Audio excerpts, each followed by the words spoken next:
Well, this is the third week of our fall program, How to Pray Without Talking to God. And the very, very beginning of the chapter begins with this quote by Emmett Fox. Words of truth are the language of prayer, and we must learn to speak its language. Why is this so important? Why is it important that we need to learn the language of prayer? Well, I believe that in order to come into the consciousness of our divine nature, we have to change the way that we pray to God. And the reason we have to change it is because as long as we pray as if God were someplace else, we are never going to be able to incorporate it and know that God is within us and that we are expressing God in this world. But change, is something that we would all rather avoid. I don't know about you, but I really don't like change. I have my little routines, and that makes me comfortable. I'm very comfortable in my little comfort zone.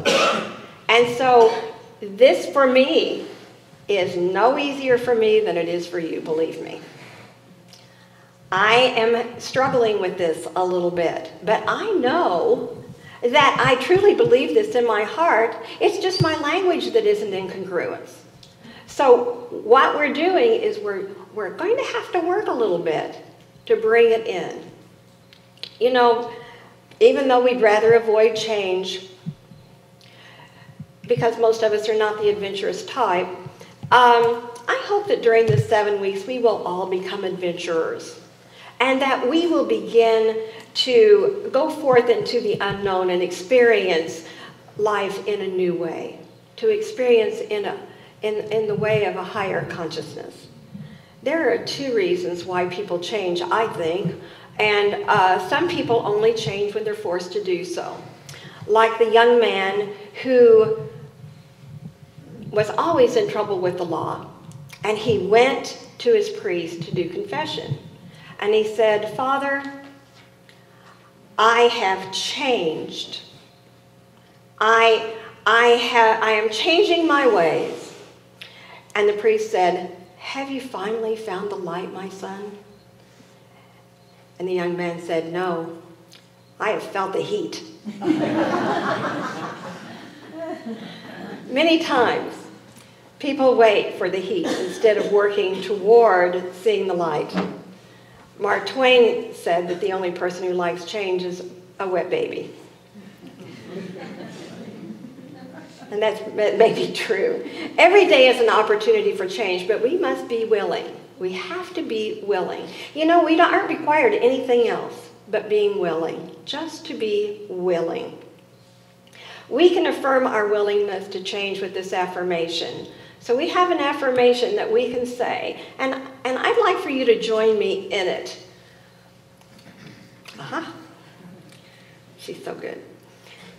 With joyous thanksgiving, I say yes to the growth of my soul by embracing change as a gift of spirit.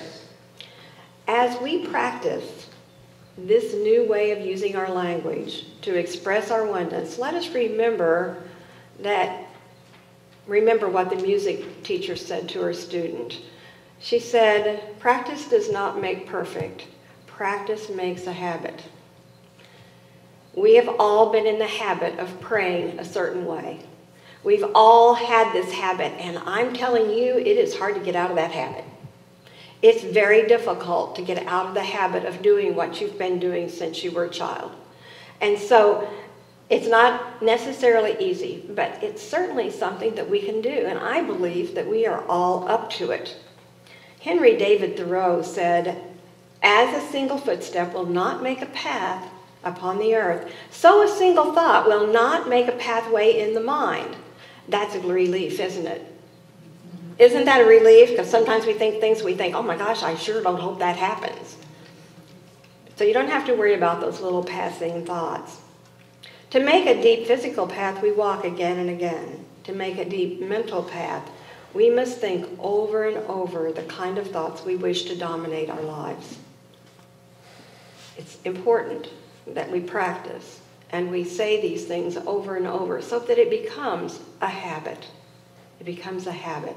There are good habits and there are not so good habits. This is a good one. Desire to change must be combined, though, with discipline. And we must discipline ourselves. And often we don't really like to do that. But here's a little equation that I found from Dr. Ryrie. He said in 1972. He put the following equation on the blackboard. T plus HH equals SG. T plus HH equals SG. Time plus habits of holiness equals spiritual growth.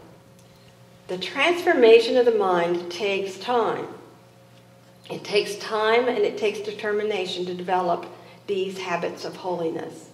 For most of us, it helps to be part of a local congregation or spiritual community.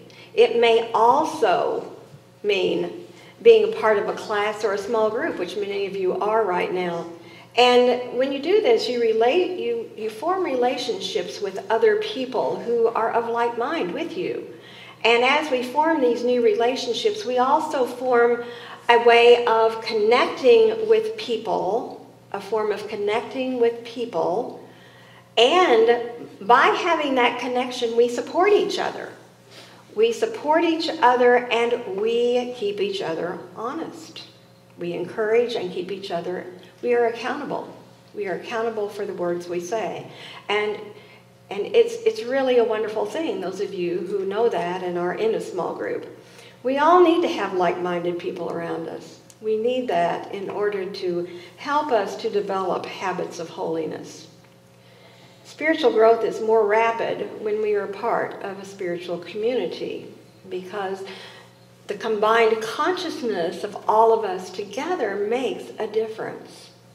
The combined consciousness of all of us as one. We are one spirit, individuated as these physical bodies. Each one of us has a spiritual tool belt of 12 powers. Each of them help us to take these principles and to use them in our own lives. Some of these powers are love, strength, wisdom, order, imagination, and faith. And we use these invisible strings to raise our consciousness. We're using these strings to raise our consciousness, and thus our vibratory levels. When we do these things, when we think on these things, these words of truth, we raise the level of our vibration. As we develop these powers by meditating on them and using them in an affirmative way, we change our perspective. Our perspective really begins to change and we start to see things differently. Even those things in our lives which create pain and sorrow, we can eventually change. We can eventually change. And this gives us hope. And we have faith that this can happen. Imagine, as we talk about perspective, that there are 100 people each standing on a different floor of the Empire State Building. Now, the person who's on the floor level or on the street level of the Empire State Building, if they look out, they might be able to see 2 blocks, or they may be only able to see across the street. But imagine the person on the second floor. Now, they have a little bit greater view. They can see a little bit beyond what the person on the first floor can see, and you might say that that is the future. That is the future, when we can see a little farther. The person that is on that second floor, as they see a little farther, that is their present. That is their present.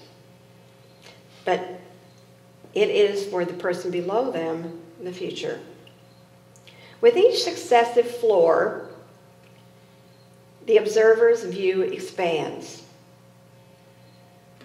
Thus, the person on the top of the Empire State Building can see all the way to New Jersey. They can see all the way to New Jersey, and this is not even a field of possibility for those people on the lower floors. They cannot see it. This is how awareness functions. We believe we all see the same things and cannot imagine how others interpret things so differently. But in reality, however, we all see things from our own perspective. As the Talmud says, we don't see things as they are, we see them as we are. We don't see them as they are, we see them as we are.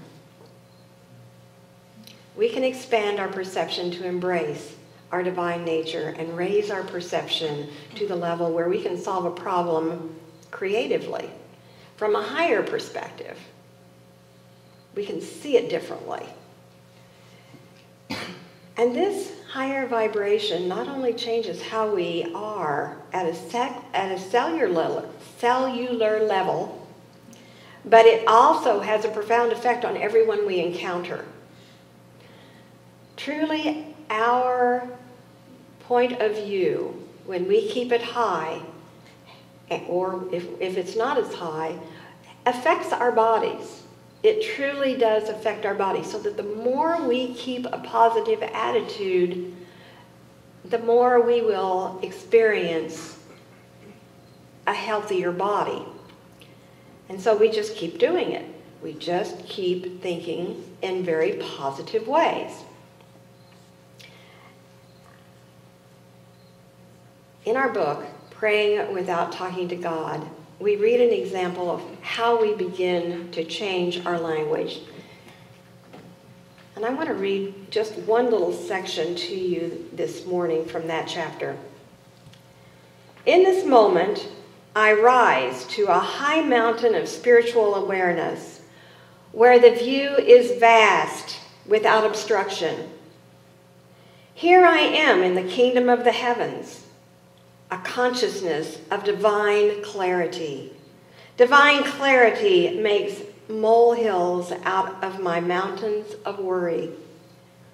Where before I was only human, captivated by fearful imaginings, now I am divine clarity, captivated by a view of magnificent possibilities.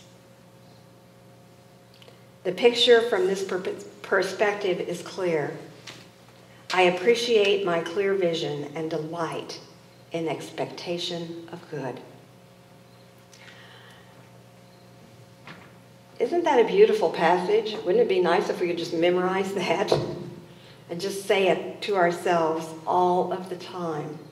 Because this is where we are headed, to be in that consciousness all of the time, to be there all of the time.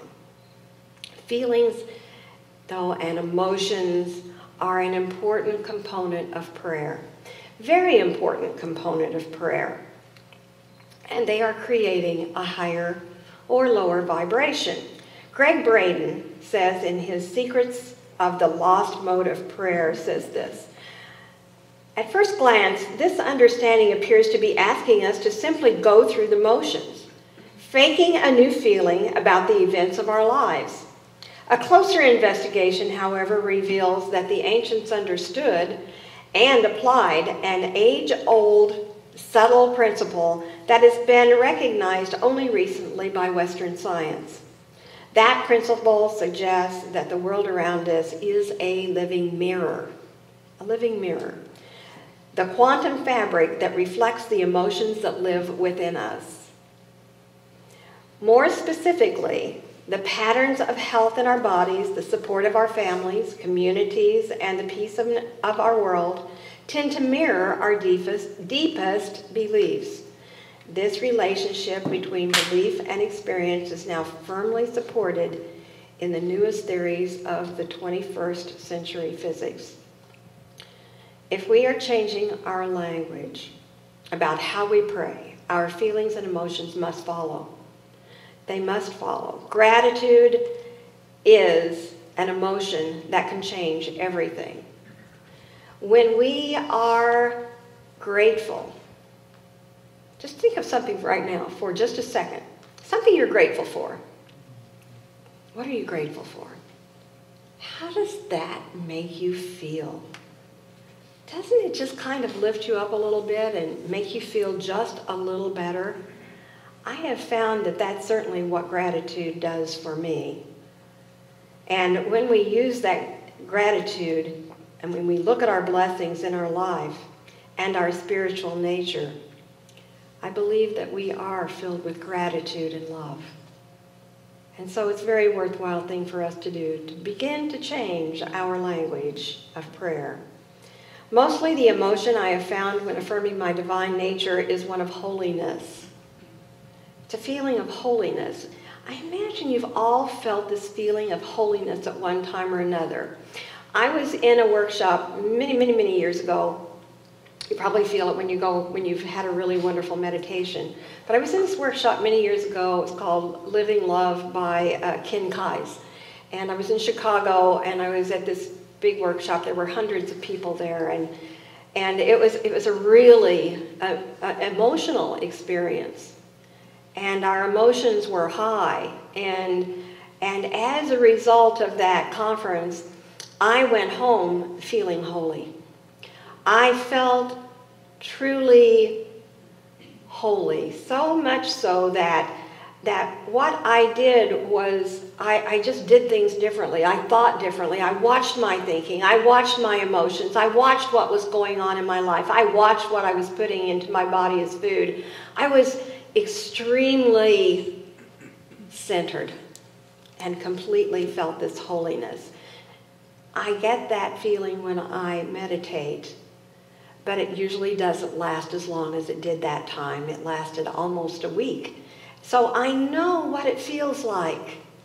I know what it feels like. I'm sure you know what it feels like too, when you have had a meditation that took you deep, deep within, so that you touch the Spirit of God within you. Because you can do that. You can touch that Spirit, and it just centers you in total calm and peace. You know, gratitude really flowed from my heart at that time, and I felt that I know God is so precious. I know that life is so precious. Sometimes I think we can interchange the two, God and life. They are so precious. It is so precious. I believe that this is what we are creating when we change our language. But don't worry, we're not going to throw out God with the bathwater. We're just not going to do that. You know, we still have our God. We are just beginning to see God a little differently. God is your higher power. God is spirit. God is divine nature. God is divine identity. It is first cause. It is the primary reason behind the change in how we pray. We are being urged to come higher. In John, one of my very favorite Bible verses, and John is termed the spiritual gospel, is, in the beginning was the Word, and the Word was with God, and the Word was God. The Word. Our Word is creative. It is important. We can say, oh, well, I know what I mean. Yes, we all know what we mean, but we really need to use the words, and we need to use the right words to take us to that place where we really want to be. Those creative words and how we use them is very important. So let us create a higher vision with our words affirming our divine nature. Remember to notice how you feel when you pray. Are you empowered, or do you feel less than? We are all powerful spirits. Let's claim our power. Let's shift our perception and live from our divine birthright. God bless you. This is an exciting time for us.